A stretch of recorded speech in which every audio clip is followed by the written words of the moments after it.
નમસ્કાર। છેલ્લા કેટલાય દિવસોથી ચાલી રહેલા પાટીદાર અનામત આંદોલન સમાધાન તેમજ મધ્યસ્થીની ભૂમિકામાં સફળ ભાગ ભજવી રહેલા વિઠ્ઠલ રાદડિયાએ હાર્દિકને લઈને વાક પ્રહાર કરવાના શરૂ કરી દીધા છે। રાદડિયાને ગદ્દાર ગણાવનારા હાર્દિકના નિવેદન બાદ રાદડિયાએ કઠોર રાગ આલાપ્યો છે। રાદડિયાએ મધ્યસ્થીની ભૂમિકાથી લઈને હવે આંદોલનના મુદ્દે હાર્દિક ઉપર આકરા પ્રહાર શરૂ કર્યા છે અને રાદડિયાએ ત્યાં સુધી કહી દીધું છે કે હાર્દિક બિલકુલ ગાંડો છે અને તેણે શરૂ કરી છે ગાંડાઈ।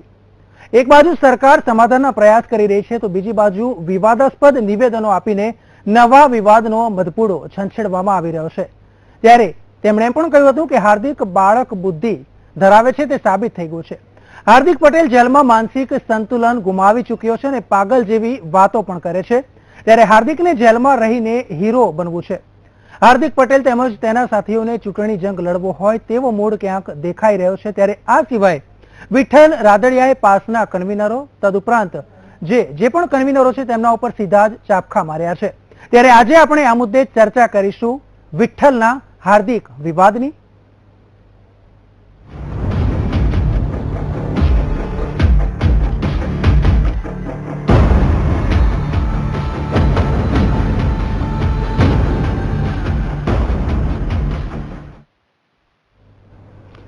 તો વાત છે વિઠ્ઠલના હાર્દિક વિવાદની। પાટીદારો તેમજ સરકાર વચ્ચે મધ્યસ્થીનો પ્રયાસ કરી રહેલા વિઠ્ઠલ રાદડિયાને ગઈકાલે હાર્દિક પટેલે અડફેટે લીધા હતા, જેના વળતા પ્રહારમાં કહી શકાય કે વિઠ્ઠલ રાદડિયાએ કઠોર વાણી સાથે હાર્દિક ઉપર ચાપખા માર્યા। ગઈકાલે હાર્દિકે એવું નિવેદન આપ્યું હતું કે સમાજ સાથે ગદ્દારી કરનારાઓની સમાજને જરૂર નથી। ત્યારે આ મુદ્દે વિઠ્ઠલ રાદડિયાએ તીખા પ્રહાર કર્યા અને જણાવ્યું કે હાર્દિક પટેલ જેલમાં માનસિક સંતુલન ગુમાવી ચૂક્યો છે અને પાગલ જેવી વાતો પણ કરે છે। હાર્દિકને જેલમાં રહીને હીરો બનવું છે। ત્યારે હાર્દિક પટેલ અને તેના સાથીઓને ચૂંટણી જંગ લડવો હોય તેવા હાર્દિકને અમને ગદ્દાર કહેવાનો કોઈ જ હક નથી। તેમણે એમ પણ જણાવ્યું કે હાર્દિકના વોટથી વિઠ્ઠલ રાદડિયા જીત્યા નથી। રાજકીય નેતા કે રાજકારણ કોઈના બાપની જાગીર નથી।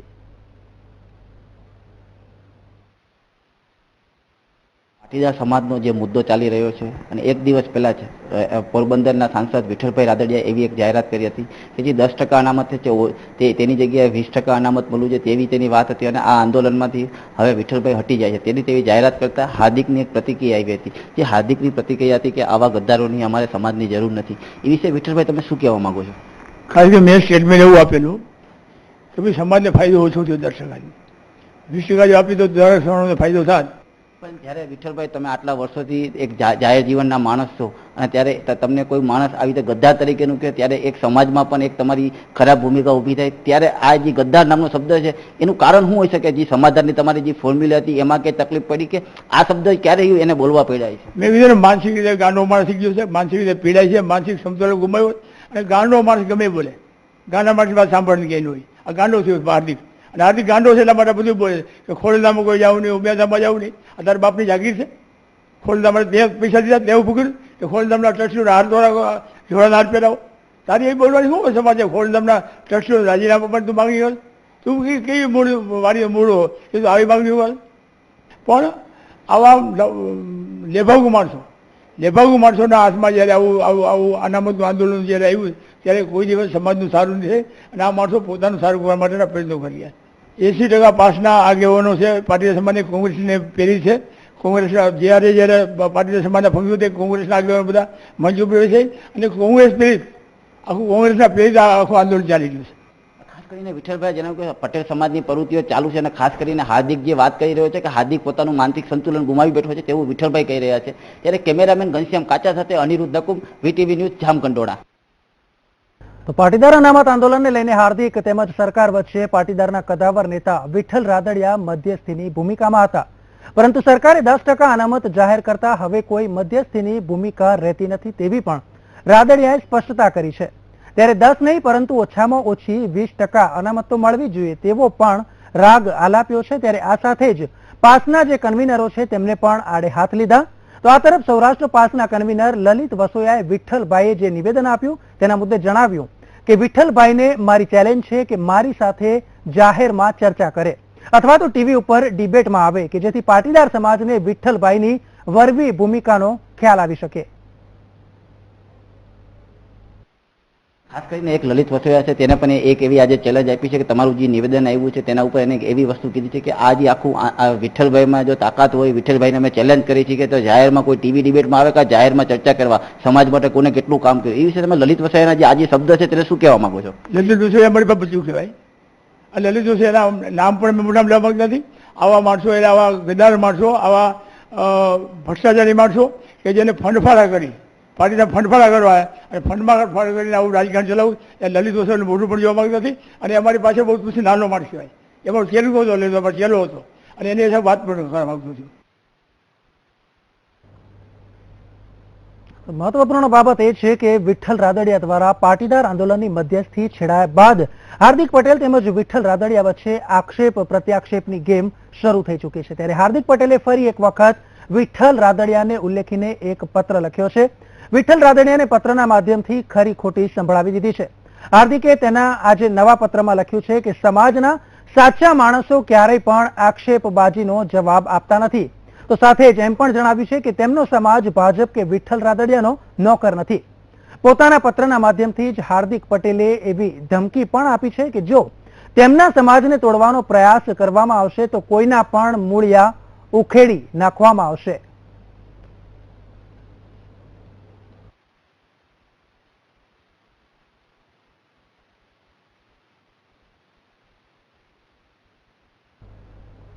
તો દર્શક મિત્રો, અહીંયા મહત્વપૂર્ણ બાબત એ છે કે હવે સરકારે 10% અનામતની જાહેર પણ કરી દીધી છે, ઈબીસીની વાત પણ કરી દીધી છે. હવે ક્યાંક પાટીદારોમાં અંદર ફાટફૂટ થતી હોય તેવા સ્પષ્ટ સંકેત નજરે પડી રહ્યા છે. ત્યારે આજની જે આ વિશેષ ચર્ચા છે તેમાં ભાગ લેવા માટે સ્ટુડિયોમાં આપણી સાથે પધાર્યા છે જાણીતા પ્રોફેસર રજનીકાંતભાઈ દેસાઈ કે જેઓ રાજકીય વિશ્લેષક છે. આપનું સ્વાગત છે. તો સાથે જ રાહુલ પટેલ, પાસ કન્વીનર અમદાવાદ, આપનું પણ સ્વાગત છે રાહુલભાઈ. તો વડોદરાથી આપણી સાથે જોડાયા છે પાસના કન્વીનર પરેશભાઈ પટેલ. પરેશભાઈ, આપનું સ્વાગત છે. વીટીવીની આ વિશેષ ચર્ચામાં સૌપ્રથમ જો વાત કરવામાં આવે તો પ્રોફેસર રજનીકાંત, આપની પાસે આવવા માંગીશ. અત્યાર સુધી બધું જ સમૂહ સૂત્રું ચાલતું હતું. રાજ્ય સરકારે ક્યાંક સોગઠી મારી 10% ઈબીસીની, ક્યાંક માહોલમાં હવે જે શાંતિનો માહોલ પણ ક્યાંક દેખાવા લાગ્યો હતો અને ત્યારે ફરી એકવાર આજે મધ્યસ્થીની ભૂમિકામાંથી ખસી જવાની વાત આવી રાદડિયા દ્વારા અને ત્યારે એક નવો જ વિવાદનો મધપૂડો છંછેડાયો છે. શું કહેશો? વિઠ્ઠલભાઈ રાદડિયા આપણે જાણી લેવું જોઈએ, એક કદાવર નેતા છે અને સૌરાષ્ટ્રમાં ખાસ કરીને પટેલ આગેવાનોમાં મારી દ્રષ્ટિએ એ ટોચ પર છે વ્યક્તિ. અને જ્યારે એમણે રજૂઆત કરી તો એમ સ્પષ્ટ કહ્યું છે કે સરકારે જે રીતે 10% અનામતની જાહેરાત કરી છે ખરેખર 20% અનામતની જાહેરાત કરવી જોઈએ.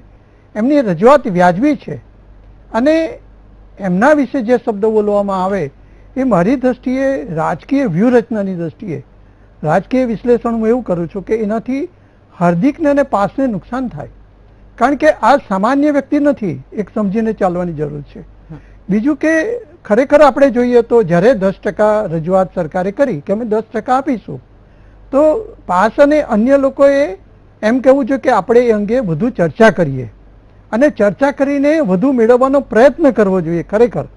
કારણ કે જે પરિસ્થિતિ એમાં તમે જુઓ તો એસટી, એસસી અને ઓબીસીને 49% મળે છે અને બાકીના 51%માં ખરેખર એવું બની રહ્યું છે. અત્યાર સુધી મારો સ્ટડી એમ કહે છે, મેં જે આંકડાઓ કાઢ્યા એ પણ એમ કહે છે કે જે લોકોને અનામતમાં એડમિશન લેવું છે એસટી, એસસી અને ઓબીસી, જ્યારે એમના પર્સન્ટેજ વધુ હોય છે ત્યારે એ લોકો અનામતમાં એડમિશન લેતા નથી અને એવા ઓપન કેટેગરીમાંથી એ લોકો એડમિશન લે છે અને એના પર્સન્ટેજ 20 થી 22% હોય છે. એટલે ખરેખર તો જોઈએ તો લગભગ 70% જેટલા એડમિશન અનામત કેટેગરીના લોકો લઈ જાય છે. એક સમજીને સ્પષ્ટ આ વાત છે. ખરેખર તો સરકાર સમક્ષ એ રજૂઆત કરવી જોઈએ એ લોકોએ કે તમે 10% અમને આપો છો, પરંતુ ખરેખર તમે અભ્યાસ કરો છેલ્લા 5 વર્ષના એડમિશનનો તો 49 થી વિશેષ 20 થી 22% અનામત કેટેગરીના લોકો વધુ પર્સન્ટેજ લાવે છે અને લઈ જાય છે. એટલે બાકી રહ્યા 30% જ અમારે માટે રહે છે. એવી રજૂઆત કરવી જોઈએ શાંતિથી. અને આ સરકાર મને એવું લાગે છે કે જો 10% આપી શકતી હોય તો સમજાવટથી વિનયપૂર્વક રજૂઆત કરવાથી 20% સુધી ખેંચી શકાય. કારણ કે સરકારને પાટીદારોની જરૂર છે. આવતી ચૂંટણી એ એવી ચૂંટણી છે કે ગંભીરતાથી ચૂંટણી લડવામાં આવશે કોંગ્રેસ અને ભાજપ. અને હું એ પણ જોઈ રહ્યો છું કે ત્રીજો વિકલ્પ પણ ઉભો થશે એવું હું જોઈ રહ્યો છું. બિલકુલ રજનીકાંતભાઈ, જે પ્રમાણે આપે વાત કરી, રાહુલભાઈ આપની પાસે આવવા માંગીશ. મહત્વનો મુદ્દો એ છે કે જો આ 10% જે આપવામાં આવ્યા છે રાજ્ય સરકાર દ્વારા જે જાહેરાત કરવામાં આવી છે, એની પહેલા લાજપોર જેલમાં તેમજ અમદાવાદમાં પણ હાર્દિક પટેલની અને મધ્યસ્થી તરીકે જે પ્રમાણે મહત્વની ભૂમિકાની વાત હતી, વિઠ્ઠલ રાદડિયાની મુલાકાત પણ થઈ છે. અચાનક કેમ છેડો ફાડવાની વાત આવી? અચાનકમાં તો એવું છે કે જ્યારે વિઠ્ઠલભાઈ રાદડિયા મધ્યસ્થીની ભૂમિકામાં આવ્યા ત્યારે એમને કોઈએ મધ્યસ્થીની ભૂમિકા માટે બોલાવ્યા નતા. અને વાત રહી હીરો બનવાની, તો હીરો બનવાની વાત આવે તો જ્યારે એ પોતે હીરો બનવા આવ્યા હતા એવી વાત સાબિત થાય છે કે મધ્યસ્થી કરવા એમને કોઈએ બોલાવ્યા નહોતા. એ પોતે પાટીદાર સમાજની અંદર કદાચ હીરો બનવા આવ્યા હોય એવું હોઈ શકે. અને બીજી વાત આવે એમને મધ્યસ્થી છોડવાની, તો કદાચ એમને હવે એવું લાગ્યું હશે કે સરકાર મારું પણ નહીં માને. કદાચ એમણે જ એક વખત એવું કીધું હતું કે મને મધ્યસ્થી કરવા માટે સરકારે મોકલ્યો છે ને હું સરકાર તરફથી આવું છું. તો સરકાર એમની વાત નહીં માને અને હું પાટીદાર સમાજને ન્યાય નહીં અપાવી શકું એટલા માટે એમણે પીછેહટ કરી હોવી જોઈએ. પણ અમે એવું હું આ ટીવી માધ્યમથી વિઠ્ઠલભાઈને એવું કહેવા માંગુ છું, કદાચ હું નાના મોઢે મોટી સલાહ આપતો હોઈશ, પણ હું વિઠ્ઠલભાઈને એવી સલાહ આપવા માંગુ છું કે જો તમે પાટીદાર સમાજના સાચા હમદર્દી હો તો તમે સરકાર પાસેથી ના અપાવી શકો, મધ્યસ્થી ના કરી શકતા હો તો તમારે અમારી લડાઈમાં અમારી સાથે આવી જવું જોઈએ અને ખોટી બીજી વાતો ના કરવી જોઈએ અને અમારી લડાઈમાં અમારી સાથે આવવું જોઈએ. અને પહેલા સમાજ અને પછી રાજકારણ એ ભૂમિકા ભજવો અને સમાજના હિતની વાત કરો તો એ યોગ્ય રહેશે. બિલકુલ, જે પ્રમાણે આપણે જણાવ્યું. આગળ પરેશભાઈ આપની પાસે આવવા માંગીશ. મહત્વનો સવાલ, જે પ્રમાણે વિઠ્ઠલ રાદડિયાએ સીધો જ આક્ષેપ કર્યો કે લલિત વસોયા છે તે પોતે ગદ્દાર છે, તે પોતે ભ્રષ્ટાચાર છે. કેમ અચાનક પાટીદારના કેટલાક નેતાઓ, કેટલાક જે પાસના કન્વીનર છે તે હવે ગદ્દાર લાગવા લાગ્યા, ભ્રષ્ટાચારી લાગવા? શું ફંડમાં કોઈ ગોટાળા થયા છે? આ તો બધી અંગૂર પકડાઈ ના તો કે ખાટી છે એવું રાદડિયાનું કેવું છે. વિઠ્ઠલ રાદડિયાની એટલી ખબર નથી કે ભાઈ હાર્દિક પટેલ હીરો બનવા નીકળ્યો છે એવું કે છે, પણ હાર્દિક પટેલ હીરો બનવા નીકળ્યો પાટીદારોના દિલમાં વસે છે અને પાટીદારોનો હીરો જ છે. પણ વિઠ્ઠલભાઈને એટલી ખબર નથી કે તો સરકાર તરફે આયા, પાટીદારોને સમાધાન કરવા માટે આયા, પણ એમને ખબર નથી કે પાટીદાર રાતોરાત પાટીદારનો હીરો બની જવું. માન ન માન મેં તેરા મહેમાન બનીને પાટીદારોના મધ્યસ્થી થયા અને પછી સરકારે તગડી મૂક્યા ટકોરીની માફક એમને. એટલા માટે કોડીની કિંમત થઈ ગઈ એ ખબર નથી. અને રહી છે કે પાટીદારો કેટલા પાસના કન્વીનરો કોંગ્રેસની સાથે મળેલા છે, તો એમને એટલું ભાન રાખવું જોઈએ કે પહેલા આપણે કોંગ્રેસના તલવાર છાંટીને આવ્યા છે, પછી પાટીદારોના પાસના આગેવાનો પર આક્ષેપ કરો.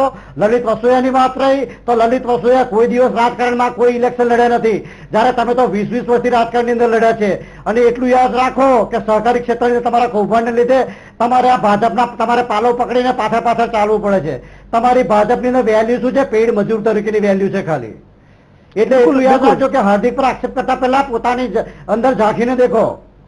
બિલકુલ, જે પ્રમાણે આપણે વાત કરી, ફરી એકવાર પ્રોફેસર સર હું આપની પાસે આવવા માંગીશ. મહત્વપૂર્ણ સવાલ, વિઠ્ઠલ રાદડિયા બે બાજુ ક્યાંક બોલતા હોય એવું પણ સ્પષ્ટ લાગી રહ્યું છે. એક બાજુ વાત એમ કરે છે કે રાજ્ય સરકારે 10%ની જે જાહેરાત કરી છે એટલે તેમનો રોલ હવે મધ્યસ્થીનો પૂર્ણ થઈ ચૂક્યો છે. તો બીજી બાજુ એમ પણ કહે છે કે છતાંય જે 10% આપ્યા છે તે ઓછા આપ્યા છે. શું કહેશો? આ ક્યાંક લાગે છે કે ડબલ ઢોલકી પ્રકારનું સ્ટેટમેન્ટ છે? ડબલ એમ તો ન કહી શકાય. એમ કહી શકાય કે એમણે એમનું મંતવ્ય વ્યક્ત કર્યું કે રાજ્ય સરકારે જે 10% આપ્યા છે એની જગ્યાએ 20% આપવામાં આવે તો વધારે સારું. એમાં કશું ખોટું નથી. એમણે જે કહ્યું એમાં કશું ખોટું નથી. બીજી બાબત હું એ જોઈ રહ્યો છું કે પાસના જે મિત્રો છે, જે યુવાનો છે, ખરેખર તો હિંમતથી લડાઈ લડી રહ્યા છે અને એમનો કોઈનો અંગત સ્વાર્થ હું પોતે જોતો નથી. આમાં સમાજ માટે કરી રહ્યા છે. તો છતાં પણ થોડી વ્યૂહરચનાથી લડાઈ હંમેશા લડવી જોઈએ. આક્રમકતા નહીં, ઉગ્રતા નહીં. ઉગ્રતા કરવાથી શું છે? નુકસાન થાય છે. અને સરકાર સાથે બી જ્યારે આખરે તો તમારે સરકાર સાથે સમાધાન કરવું જ પડશે. હું છેલ્લા 8 મહિનાથી ચેનલો પર ચર્ચા માટે જાઉં છું, ત્યારથી સતત કહેતો રહું છું કે એવો રસ્તો કાઢવો જોઈએ જેથી આ લોકોની માગણી પણ વ્યાજબી છે. એમ હું કહી શકાય નહીં. છેલ્લી 3 પેઢીને ભારે નુકસાન થયું છે અનામત નીતિને કારણે. પણ આપણે અનામત નીતિ તો બદલી શકીએ એમ નથી. તો એનો ઉપાય શું? તો એનો ઉપાય એ છે કે બિન અનામત લોકો છે એ લોકોને અનામતનો લાભ મળવો જી, જોઈએ બિલકુલ. અને એ થઈ શકે એવું છે, ન થઈ શકે એવું બી નથી. જી, એટલે શક્ય ચોક્કસથી છે એવું આપણે કહી શકાય, પણ મહત્વની વાત અહીંયા એ આવીને રહે છે કે એક સવાલ એ પણ થાય છે કે જે લાખો કરોડોનું રૂપિયા જે નુકસાન થાય છે તેને લઈને જો અનામતની વાત આવે તો ક્યાંક તેમાં ઠાવકાઈની જરૂર છે, ક્યાંક તેમાં ગંભીર થવાની પણ જરૂર છે, ને રાજ્ય સરકાર સાથે વાટાઘાટોની પણ વધારે જરૂર છે. આ જ મુદ્દે આપણી જે રજૂઆત છે તે આગળ પણ ચાલુ રહેશે. હાલ સમય થયો છે એક બ્રેક લેવાનો, લઈએ એક બ્રેક.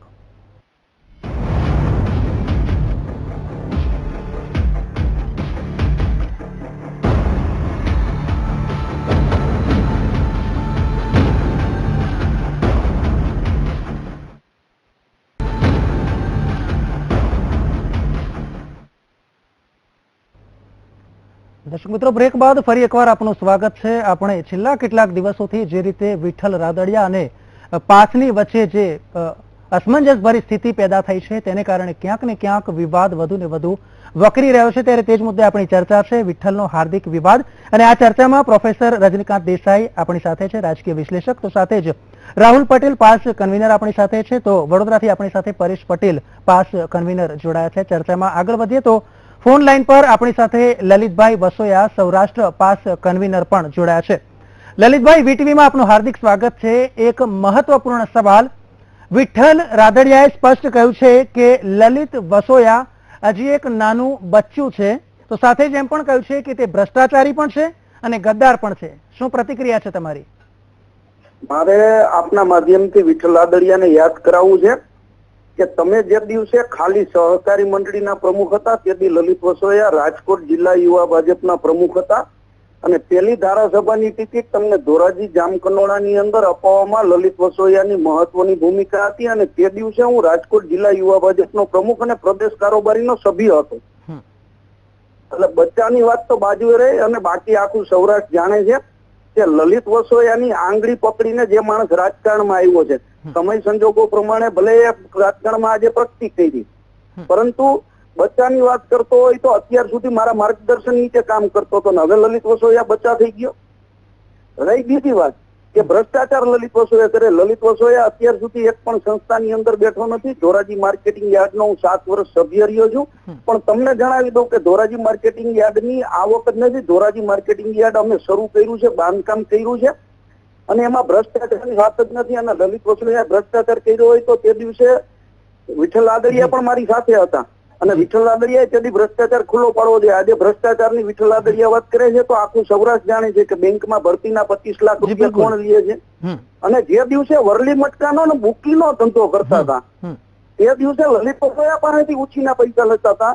ઈ લલિત વસોયાની આર્થિક સદ્ધરતા છે, અને આજે કરોડો રૂપિયાની મિલકતો ધરાવે છે, તો ભ્રષ્ટાચારી કોણ છે સૌરાષ્ટ્રની પ્રજા અને પાટીદાર સમાજ જાણે જ છે. જી બિલકુલ. લલિતભાઈ, આભાર અમારી સાથે જોડાવા બદલ, આ ચર્ચામાં ભાગ લેવા બદલ. મહત્વપૂર્ણ બાબત એ છે આજ મુદ્દે જો ચર્ચા કરતા હવે પરેશભાઈ ફરી એકવાર આપની પાસે આવવા માંગીશ. લલિત વસોયાએ જે ભ્રષ્ટાચારનો મુદ્દો છે તેને સ્પષ્ટ રદિયો આપ્યો છે, ઉપરથી એમ કહ્યું છે કે નાનપણથી લઈને જે ટેકો આપવાની ભાવના હતી તેનાથી ટેકો આપ્યો છે રાદડિયાને. આપની શું પ્રતિક્રિયા છે? બહુ સાચી વાત છે. આ તો રાદડિયાનું સ્ટેટમેન્ટ એવું થઈ ગયું કે જેના ટેકે તમે આગળ આવ્યા, જે તમને આગળ આવ્યા તેને તમે ગદ્દાર કહો છો. અને લલિતભાઈના વાત પરથી ખબર પડી કે તમે તો વરલી મટકાના સટ્ટા રમતા હતા ભાઈ, તો વરલી મટકાના સટ્ટા રમો છો તમે. હતા કરોડો રૂપિયાના ધંધા તમે કરો છો, કઈથી કરોડો રૂપિયા તમે લાયા? એટલે આજે રાદડિયાને એવું છે કે જમીન એમને એમની કબર ખોદી કાઢી છે, અને જાણે છે કે હવે 2017 ની અંદર આપણને આપણી જમીન મળવાની નથી, એટલે પાસના સભ્યો પર તૂટી પડે અને ભાજપના વાલાદવલા થવાની નીતિ વપરાય છે. કારણ કે જાણે છે કે બેનો બાપ દીકરાના ધંધા એવા છે એટલે હારવાના નક્કીની વાત છે. અને રહી હાર્દિકની વાત, તો હાર્દિક તો ભાઈ તમારો બી બાપ છે, 22 વર્ષનો છોકરો છે, રોમાન્સના દિવસોની અંદર પાટીદાર સમાજના કલ્યાણ માટે નીકળ્યો છે, અને પોતાના મા બાપ અને રોમાન્સના દિવસો છોડીને પાટીદાર સમાજ માટે જેલમાં રહે છે. બિલકુલ. આગળ રાહુલભાઈ આપની પાસે આવવા માંગીશ. રાહુલભાઈ, આપની પાસે આવવા માંગીશ. મહત્વનો સવાલ કે જે પ્રમાણે કહ્યું પરેશભાઈએ કે 22 વર્ષનો નોજવાન છે, તો સાથે જ આજ મુદ્દે રાદડિયાએ એવું કહ્યું છે કે હજી તો તેના જે દૂધના દાંત છે તેના દૂધનું જે સ્મેલ આવે, જે ગંધ આવે તે પણ હજી ગંધાય છે. શું કહેવું છે તમારું?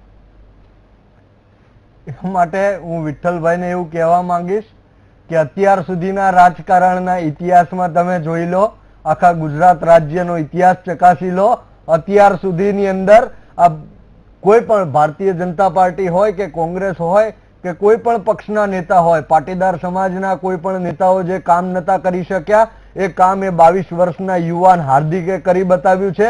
એ ન ભૂતો ન ભવિષ્યથી જેવું છે. એ ભૂતકાળમાં થયું નહોતું અને ભવિષ્યમાં કદાચ આ વસ્તુ થશે નહીં. અને એમને જે આ પાટીદાર સમાજ કડવા, લેવા, આંજણા જે દરેકની અંદર અલગ અલગ વહેંચાયેલો હતો એ સમાજને ભેગું કરવાનું કામ હાર્દિક પટેલે કર્યું છે, જેનું આ ગુજરાત રાજ્યની અંદર અને આપણા પ્રાઇમ મિનિસ્ટર જે નરેન્દ્રભાઈ મોદી છે એને જેટલી પ્રસિદ્ધિ મળી હતી એ પ્રસિદ્ધિને પણ ક્રોસ કરવાનું કામ એ હાર્દિક પટેલે કર્યું છે. એમનો રેકોર્ડ તોડવાનું પણ કદાચ ટૂંકમાં એક સવાલનો જવાબ આપજો. વિઠ્ઠલ રાદડિયાએ કહ્યું છે કે જે હાર્દિક પટેલે કામ કર્યું છે પાટીદાર સમાજને આખા વિશ્વમાં બદનામ કરવાનું કામ કર્યું છે. ખૂબ જ ટૂંકમાં જવાબ આપો. એ તો હવે વિઠ્ઠલભાઈને પોતાનો નિજી સ્વાર્થ ના દેખાણો હોય અને બીજું કે આંદોલનથી ભારતીય જનતા પાર્ટીને આ સરકારને કદાચ નુકસાન થયું છે અને ભાજપના અને એક સરકારના કાર્યકર તરીકે વાત કરી રહ્યા હોય અને એ લોકો એવી વાત દરેક વખતે એક જ વસ્તુ લાવીને મૂકી દે છે આખી સરકાર કે આ કોંગ્રેસના ઈશારા ઉપર આંદોલન ચાલી રહ્યું છે. તો એ વસ્તુ હું એમને સ્પષ્ટ કરવા માંગુ છું કે આ આંદોલન પાટીદાર સમાજથી ચાલી રહ્યું છે. કોઈ વ્યક્તિના આંદોલન કોઈ વ્યક્તિના ઈશારાથી નથી ચાલી રહ્યું. અને આ આંદોલન એમને આંદોલનને દબાવવા અને ભાગ પાડવા માટે કોંગ્રેસની બિલકુલ. પ્રોફેસર રજનીકાંત, છેલ્લો સમયનો આપણી પાસે અભાવ છે. છેલ્લો સવાલ, આ તમામ જયારે વાત આવે છે, વિઠ્ઠલ રાદડિયાની વાત આવી, હાર્દિક પટેલની વાત આવી, પાસની વાત આવી, ક્યાંક રાજ્ય સરકારની દખલગીરીની વાત આવી, હવે આનો સાર શું કાઢી શકાય કે આગળ શું પોસિબલ છે, કઈ કઈ શક્યતાઓ છે? ખૂબ જ ટૂંકમાં. આ તમામ બાબતો હું જોઈ રહ્યો છું કે અનામત આંદોલન અને ત્યાર પછી 2017માં આવેલી ચૂંટણી, દરેકની નજર 2017ની ચૂંટણી પર છે અને ગુજરાતમાં હું જોઈએ તો ત્રીજો વિકલ્પ ઉભો થઈ રહ્યો છે. ગુજરાત વિકાસ મંચ જે ગાંધીનગરમાં કર્મચારીઓ ઉભો કર્યો છે, એણે અત્યારની ચૂંટણીમાં 14% મત મેળવ્યા છે. સામાન્ય બાબત નથી. પ્રથમ વખત ચૂંટણી લડવી, 25 ઉમેદવાર ઉભા રાખેલા, એમાંથી 9 પાસે એક યા બીજી રીતે બીજા પક્ષોએ ઉમેદવારી ખેંચાવી લીધી અને 16 ઉમેદવાર એમના હતા અને એ લોકો 14% મત લઈ આવ્યા છે. અને ગુજરાતમાં, સમગ્ર ગુજરાતમાં દરેક જિલ્લામાં, તાલુકામાં સરકારી કર્મચારીઓ છે. જો આ લોકો વ્યવસ્થિત આયોજન કરે અને જો ત્રીજા પક્ષ તરીકે ઉભા થાય તો ગુજરાતમાં કોંગ્રેસ અને ભાજપને સારી ફાઇટ આપી શકે એમ છે. બિલકુલ. ખૂબ જ સરસ એક ત્રીજા વિકલ્પની વાત કરી છે. જો કે એ પણ જોવાનું રહેશે કે ગુજરાતની સ્થાપના થઈ ત્યારથી અત્યાર સુધીની જો વાત કરીએ તો ત્રીજો પક્ષ એટલો સફળ નથી થયો, પણ શક્યતા ચોક્કસ છે. તો આ જે ચર્ચામાં ભાગ લેવા બદલ પ્રોફેસર રજનીકાંત દેસાઈ આપનો ખૂબ ખૂબ આભાર. રાહુલ પટેલ આપનો પણ આભાર. તો સાથે જ પરેશભાઈ પટેલ આપનો પણ ખૂબ ખૂબ આભાર. દર્શક મિત્રો, આ સાથે જ આ ચર્ચાને અહીંયા આપણે સમાપ્ત કરીએ છીએ. રજા આપશો. નમસ્કાર.